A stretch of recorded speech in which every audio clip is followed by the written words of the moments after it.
amigos, ¿cómo están? Espero que estén muy pero muy bien. El día de hoy vengo con un nuevo video y se trata de el cantito del búho.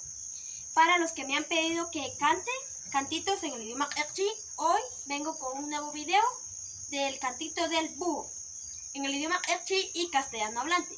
Chancheri como es masale ol na kobena sa sale ol an kwan chincha de ken hunchi chimuer haen yal chirish li kokbich nastie chirish li kwarom rebli spat bich pier na kwan kes tranquili bichan nastie na aranza li keche shinta honi kwarom chan li bichay na kobena gilete na te kana para lek au ute kwot li muel haen.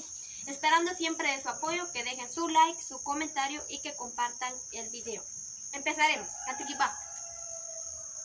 Aranzali kiche shintao kun licuaron. Aranzali kiche shintao kun licuaron.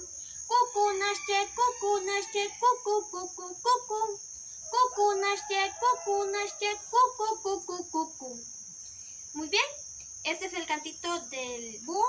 En el idioma castellano dice, allá en la montaña encontré un búho. Vamos a cantar. Allá en la montaña encontré un búho. Allá en la montaña encontré un búho. Cucu dice, cucu, cucu.